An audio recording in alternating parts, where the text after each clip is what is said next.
Boa noite a todos e a todas. Hoje, em nossa última aula do curso dedicado a Vladimir Mayakovsky, vamos falar sobre uma das obsessões do poeta russo, a morte. Em boa parte de sua lírica amorosa, esse tema se faz presente. Em A Flauta Vértebra, por exemplo, ele escreve: a todas vocês que eu amei e que eu amo, ícones guardados num coração caverna, como quem num banquete ergue a taça e celebra, repleto de versos, levanto meu crânio. Esta peça dialoga com o poema Versos Escritos em um Crânio, de Lord Byron, que faz referência a uma festa promovida pelo Lord inglês na abadia de Newstead, na qual os convidados vestiram hábitos monásticos e beberam vinho em crânios humanos transformados em taças. Porém, enquanto na poesia de Byron o elemento macabro é uma espécie de pose de um aristocrata entediado, que sentia fascínio por temas sobrenaturais, na poesia de Mayakovsky, a morte aparece, muitas vezes, como ameaça ou chantagem à mulher amada, por ela não retribuir ao seu sentimento amoroso. Motivo, aliás, já presente na poesia amorosa dos trovadores provençais no século XII. Continua o poeta russo no mesmo poema. Penso mais uma vez, seria melhor, talvez, pôr-me o ponto final de um balaço. Em todo caso, eu, hoje, vou dar o meu concerto de adeus. Este poema foi escrito em 1915, 2 anos antes da Revolução Russa, 9 anos antes da morte de Lenin e da ascensão de Stalin, e anterior também à ruptura de sua relação com Lilia Brick, e 15 anos antes do suicídio efetivo do poeta, que finalmente resolve pôr-se o ponto final de um balaço, com apenas 36 anos de idade, morte voluntária, diferente daquela de Lord Byron, que faleceu com a mesma idade do poeta russo, mas em circunstâncias diferentes, lutando na Guerra de Independência da Grécia, quando contraiu febre no campo de batalha. Mayakovsky buscou a morte. Byron foi encontrado por ela. Segundo alguns biógrafos, Mayakovsky suicidou-se por discordar dos rumos da Revolução Russa na era Stalin, quando sofreu a perseguição por parte de poetas e escritores alinhados com o realismo socialista.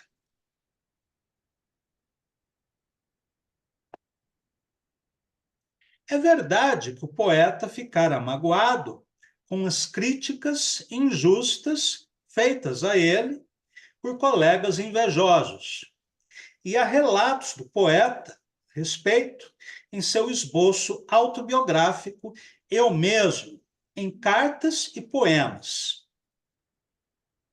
Em relação aos rumos da revolução que amava, porém, não há nenhum documento escrito que comprove o seu suposto desencanto. Muito ao contrário.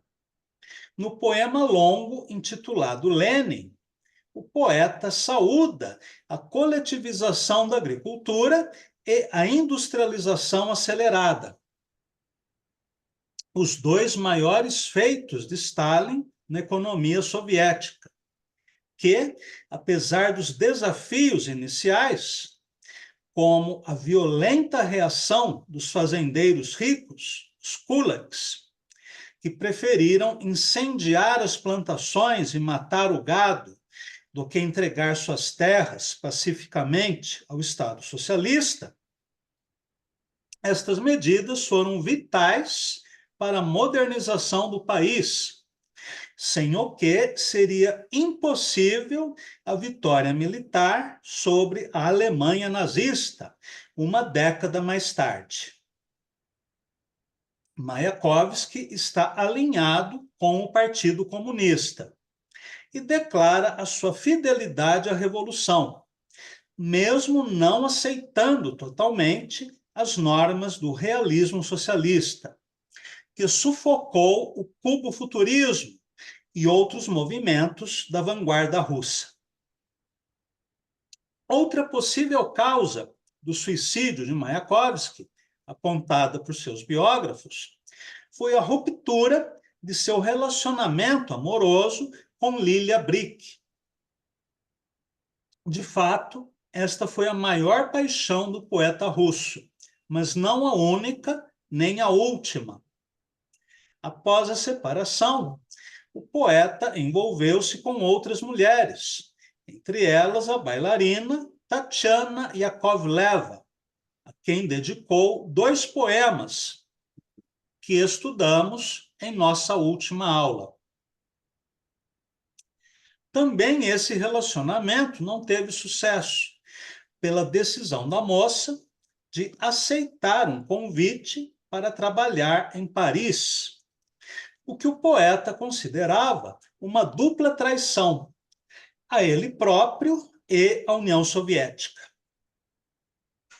Mesmo que o fracasso amoroso não seja a causa de seu suicídio, podemos reconhecer na poesia do autor russo a íntima associação entre os temas amor e morte.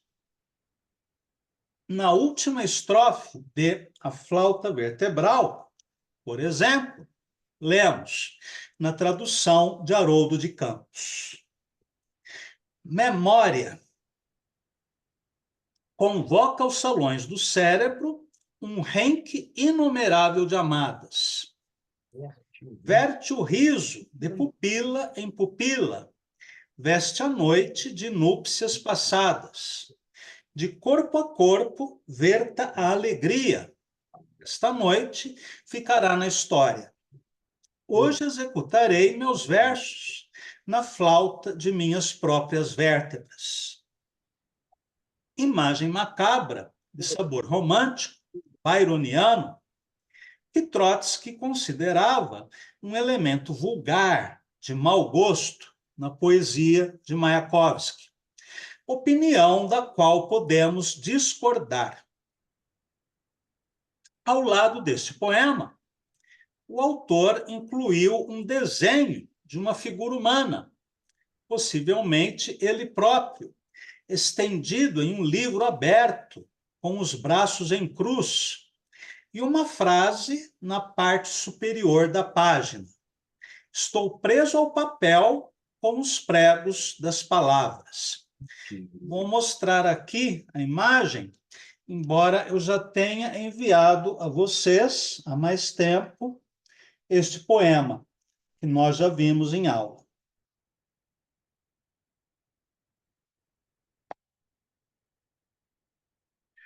Prosseguindo. Esta visão hiperbólica do poeta, como um novo Cristo, já estava presente em A Nuvem de Calças, que lemos há poucos dias. Nesta imagem, Mayakovsky representa a sua morte como um espetáculo grandioso, só comparável ao de Jesus, que aceitou o próprio sacrifício para a redenção da humanidade.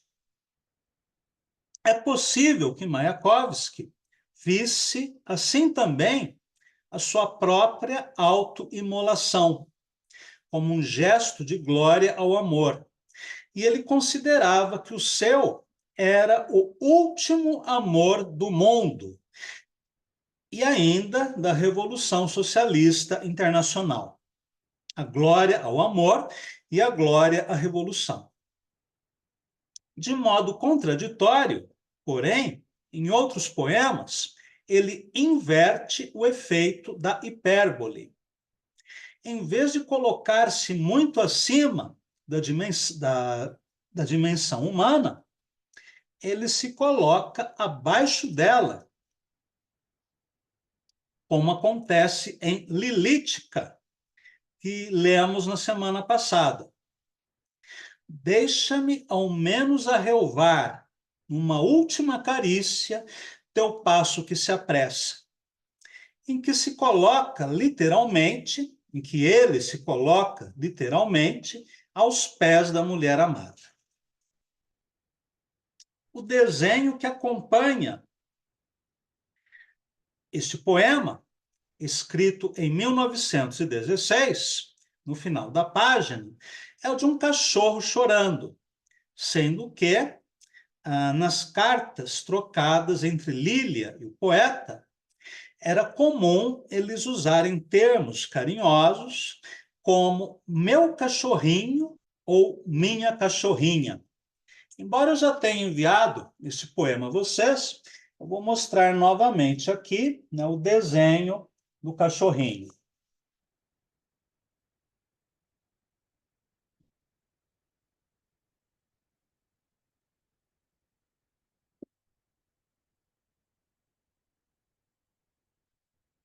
Muito bem. O desenho que acompanha este poema, escrito em 1916, no final da página, o de um cachorro, é o de um cachorro chorando, sendo que, nas cartas trocadas entre Lília e o poeta, era comum eles usarem termos carinhosos, como meu cachorrinho e minha cachorrinha. No contexto deste poema, porém, a metamorfose do poeta em cão sugere antes uma situação de rebaixamento, em que ele se coloca como inferior à condição humana. Logo, nas duas figuras hiperbólicas, a do novo Cristo e a do cão, podemos ver, talvez, sintomas do quadro psíquico do poeta, que alternava a sensação de grandeza com a de inferioridade.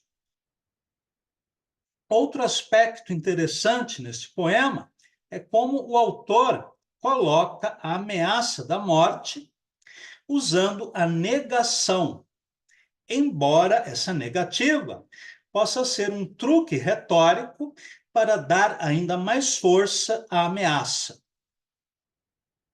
E não me lançarei ao abismo, e não beberei veneno, e não poderei apertar na têmpora o gatilho. Verso que traz novamente a imagem do revólver, que o poeta finalmente utilizou em 1930, fatigado do triste hospital, para citarmos o verso de Mallarmé, em que a palavra hospital é uma metáfora para mundo.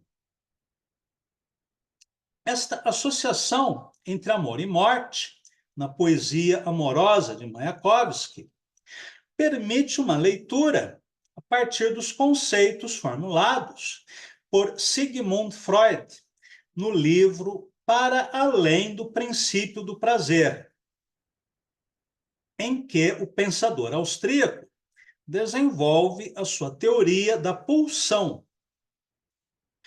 Para ele, no ser humano, haveria dois princípios psíquicos fundamentais: o de Eros, o amor, relacionado com a autopreservação e a libido, voltada ao prazer, e o de Thanatos, ou princípio de morte, relacionado a uma tendência para a aniquilação de si mesmo ou de outras pessoas.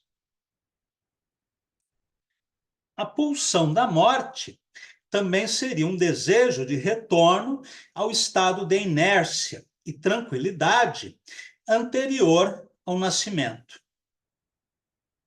Estas duas forças, Eros e Thanatos, presentes em todos os seres humanos, em maior ou menor grau, em Mayakovsky eram intensas, a ponto de indicarem uma possível patologia de ordem psíquica, talvez a causa real de sua morte precoce. Nem sempre, porém, a morte aparece na poesia de Mayakovsky como uma ameaça formulada pela rejeição amorosa. Após o suicídio de Sergei Yesenin, o poeta rival de Mayakovsky, que matou-se cortando os pulsos no Hotel Inglaterra, Mayakovsky dedicou um poema longo ao seu antípoda, que termina com uma exaltação da vida. Para o júbilo, o planeta está imaturo. É preciso arrancar alegria ao futuro. Nesta vida, morrer não é difícil. Difícil é a vida e o seu ofício. Este poema também já foi enviado a vocês. E na longa composição escrita à memória de Pushkin, encontramos os versos: odeio a morte e o seu mortiço, adoro aquilo que é vida. Por ser um dos poemas mais complexos do autor russo, vamos lê-lo agora na íntegra. Este poema, infelizmente, eu não tive tempo de escanear, mas amanhã eu enviarei a vocês.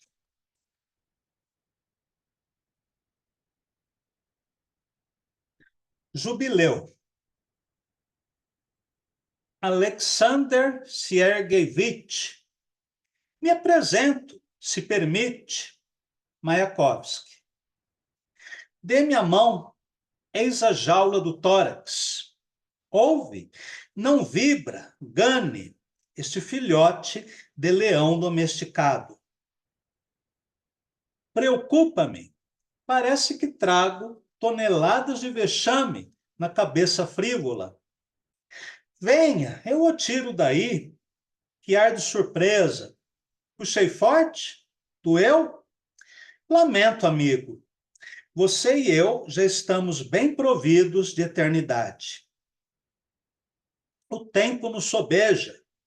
Vamos conversar como água célere, como a primavera que livra e libera. Veja no céu esta lua donzela, que perigo, saindo sem nenhum satélite. Eu agora estou livre do amor dos cartazes. O urso do ciúme é um tapete de unhas. Quem quiser uma prova de que a terra é curva, sentado sobre as próprias nádegas, resvale.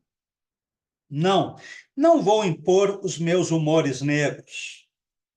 Já não quero falar, e com quem falaria? São apenas as guelras da rima, aflando sem sossego, em gente como nós, na areia da poesia. O sonho é dano, fantasia inútil. É preciso arrastar as rotinas do tédio.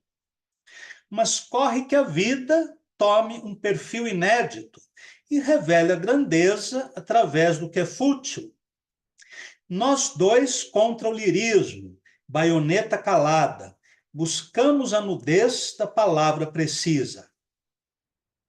A poesia, porém, é um não sei que diga, largada por aí, sem ligar para nada.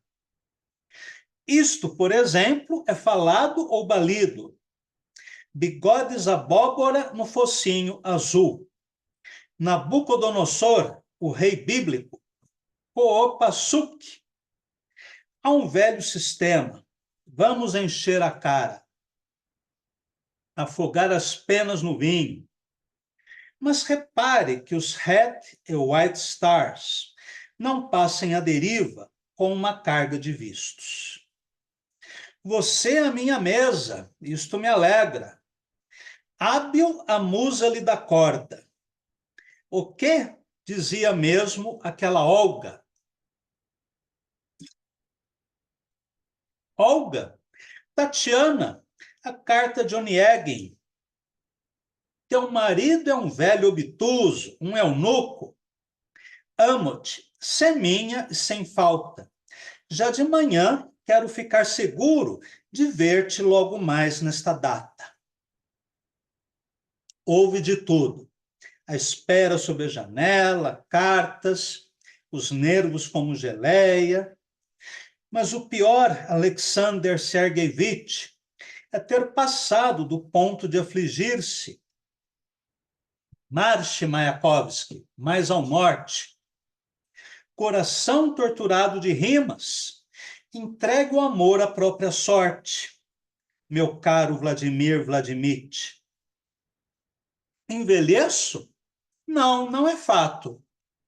Investindo com toda esta carcaça, dou conta de 2, sem sobressalto, e até de 3, se me fizerem pirraça.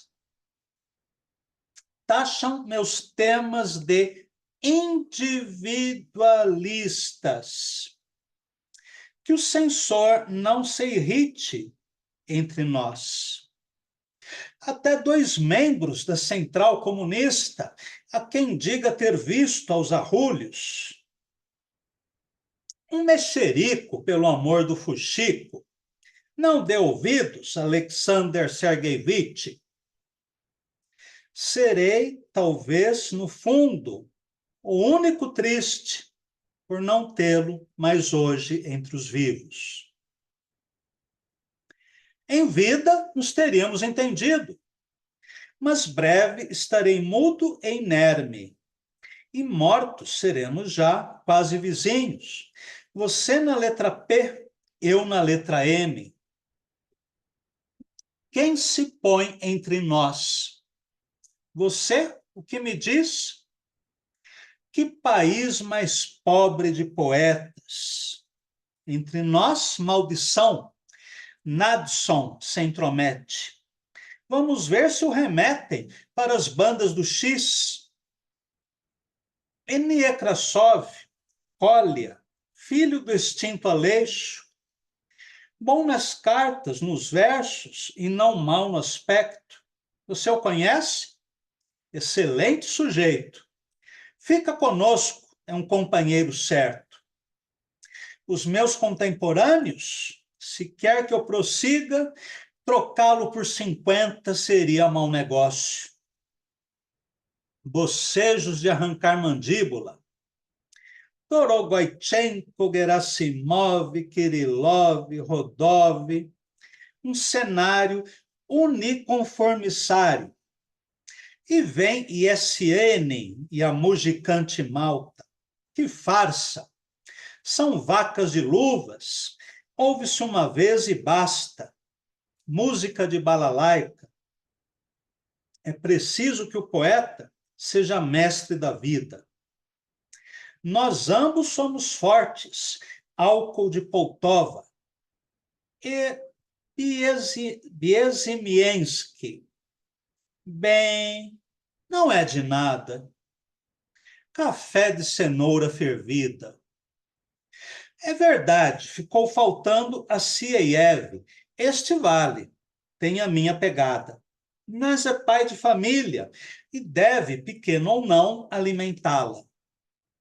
Se você fosse vivo, eu o faria corredator da LEF e seria capaz de confiar-lhe até a poesia cartaz. Mostrava como se faz e zás. Com esse estilo, não duvido, você aprenderia. Eu lhe arranjaria tinta e pano, damas do gum para os reclames. Como prova de quanto sou longânime, acabei de ciciar-lhe um jambo. Mas vejo-o relegado à jâmbica balbúcia. Agora a pena é arma, uma farpa de espeque. Junto à revolução, Poltava é pó, minúcia. Nosso amor é maior que os amores de Onegin. Tema os pushkinistas, miolo mole Pelushkin, solavanca-se logo a escrever com ferrugem. Pushkin na Lef é o que faltava, o negregando rival de Djerjavan. Eu o amo, mas vivo, não múmia. Sem o verniz dos florilégios catacumba. O africano que também sentiu fúria, aquele Dante, filho de um cão, refúgio mundano de salão. Deixe que ao Dante faremos uma enquete. Nome, filiação, ocupação antes de 17, e o Dante se escafede. É o fim dessa súcia. E conversa vazia. Respira coisa espírita. Prisioneiro da honra, uma bala e perece. Mas hoje a mesma ronda ainda gira, matilha, e nos caça as mulheres. Estamos bem aqui, no país dos sovietes, vivendo e trabalhando em harmonia. Pena apenas que nos faltem poetas. Mas será que eles teriam serventia? É hora, a aurora arregalou seus raios. Vamos, eu ajudo, de volta ao pedestal. O vigia pode vir procurá-lo. Na Avenida Tverskaya, você é figura habitual. A mim, a meu posto, uma estátua é devida. Dinamite. Eu a explodo em detritos. Odeio a morte e seu mortiço. Adoro aquilo que é vida.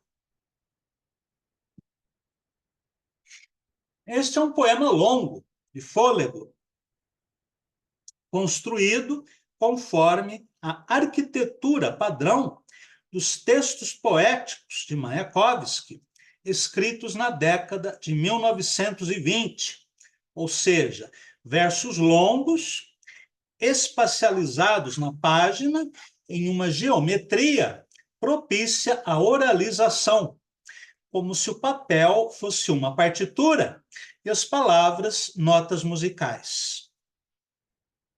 A coloquialidade é reforçada pelo uso do enjambement. A metáfora está presente, assim como a rima, a hipérbole, a ironia e outras figuras de linguagem favoritas do autor russo. O diálogo que ele estabelece com a estátua de Pushkin pode lembrar o episódio mitológico de Pigmalião, embora aqui a ironia esteja presente em lugar da lírica amorosa. Pushkin é considerado o maior poeta da literatura russa. Por isso mesmo foi colocado em um pedestal em praça pública. Ele recebe os fáceis elogios da crítica e é imitado por uma legião de poetas medíocres.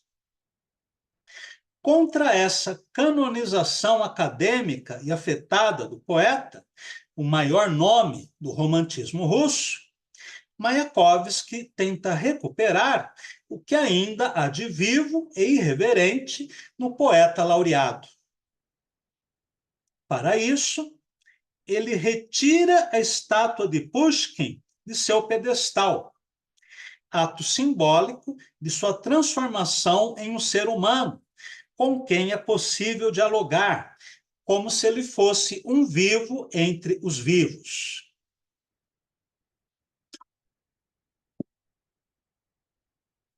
E Mayakovsky o trata com informalidade, como se fosse um velho amigo. Num diálogo intertextual, Mayakovsky procura um ponto em comum entre a sua poética e a de Pushkin. Nós dois contra o lirismo, baioneta calada, buscamos a nudez da palavra precisa.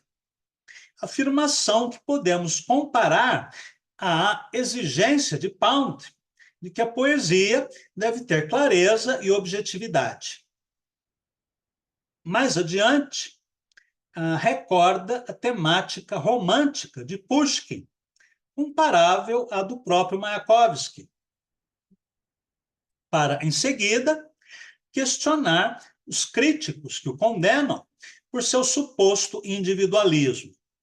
Logo ele, o autor de um longo poema épico, intitulado 150 milhões, número que alude à população russa da época, que seria a autora coletiva do poema, por isso mesmo publicado sem indicação de autoria. Tal como o Walt Whitman fez na primeira edição de... Tal como o Walt Whitman fez na primeira edição de As Folhas da Relva. Em Nova Hipérbole, Mayakovsky, para ridicularizar os falsos admiradores e os imitadores de Pushkin, escreve: serei talvez, no fundo, o único triste por não tê-lo mais entre os vivos. Hipérbole em que novamente Mayakovsky se coloca acima dos demais. E continua: em vida nos teríamos entendido, mas breve estarei mudo e inerme, e mortos seremos já quase vizinhos. Você na letra P, eu na letra M. Quem se põe entre nós? Você, o que me diz? Que país mais pobre de poetas? Entre nós, maldição, Nadson se intromete. Vamos ver se o remetem para as bandas do X. O pressentimento da morte está presente aqui. O poema foi escrito em 1924, mesmo ano da morte de Lenin, 6 anos antes do suicídio de Mayakovsky, e está misturado a uma autoglorificação. Ele se imagina igual em estatura a Pushkin e muito acima da maioria dos poetas de seu tempo. E cá entre nós estava mesmo. Há também uma crítica direta a seus colegas de ofício, que ele chega a nomear, inclusive Yesenin, poeta mais identificado com o campo do que com a cidade, e cultor de uma poesia sem inovações formais, ainda que muito competente na elaboração do verso, à maneira clássica e romântica. Mayakovsky considera que Pushkin, se vivo, estaria na vanguarda. Diz ele: se você fosse vivo, eu o faria corredator da LEF. LEF é a sigla de Frente de Esquerda, o nome de uma revista de vanguarda editada por Mayakovsky. E seria capaz de confiar-lhe até o poema cartaz, ou seja, o poema visual. Mostraria como se faz e zaz. Com esse estilo, não duvido, você aprenderia. O Pushkin, idolatrado por Mayakovsky, não é a imagem acadêmica e bem comportada criada por seus aduladores, mas um poeta vital que estaria receptivo, segundo Mayakovsky, às novas informações estéticas. Ou, como ele diz: eu o amo, mas vivo, não múmia, sem o verniz dos florilégios catacumba. Nas linhas finais do poema, Mayakovsky leva Pushkin de volta ao pedestal e, desconfiado de que após a sua morte, ele próprio receberia uma canonização parecida. Escreve com fúria: a mim, a meu posto, uma estátua é devida. Dinamite, eu a explodo em detritos. Odeio a morte e o seu mortiço. Adoro aquilo que é vida. O final do poema recorda ainda a longa composição Lenin, em que o poeta escreve: Lenin é um deus, mas não é como os outros deuses. Caso contrário, eu explodiria o Kremlin com bombas de dinamite. Exagero retórico, bem ao gosto do irreverente poeta revolucionário, para quem a vida e a morte só faziam sentido se experimentadas com alta intensidade. Amor total, revolução total, poesia total. Esta, na minha opinião, perdão, este, na minha opinião, foi o camarada Vladimir Mayakovsky, meu irmão atemporal. E assim concluímos o nosso curso. Espero que tenham gostado de nossos encontros. E no próximo ano nos veremos de novo, estudando outros poetas, ou quem sabe, estudando a poesia russa do século XX. Dúvidas, comentários?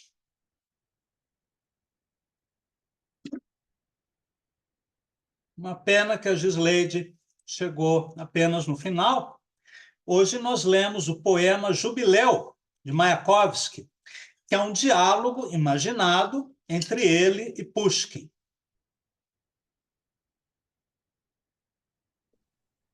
Oi, Cláudio, que pena mesmo.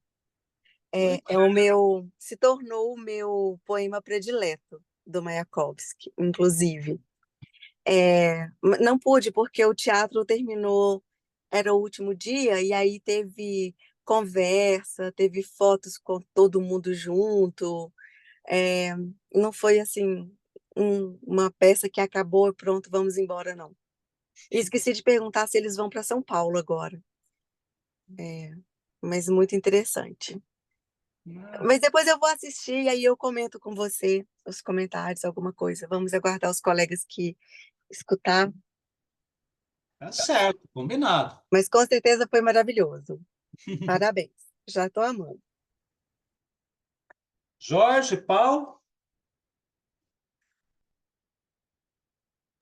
Tudo tranquilo, tranquilo, né? Eu gostei do curso, né? Porque a gente entrou dentro de Mayakovsky, é legal. A gente lê os poemas sem figurinha, né?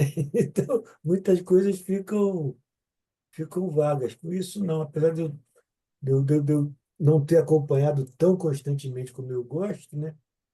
Mas eu achei bom, achei válido, aprendi sobre Mayakovsky, gosto como ele escreve, né? Certo. Paulo? Opa, para mim foi um começo, né? Um começo para poder se aprofundar na obra dele e também que abriu-se uma porta também para estudar justamente os outros russos, né? Vimos não somente Mayakovsky, mas também a variedade e riqueza da arte russa, porque você de fato foi além da poesia, né?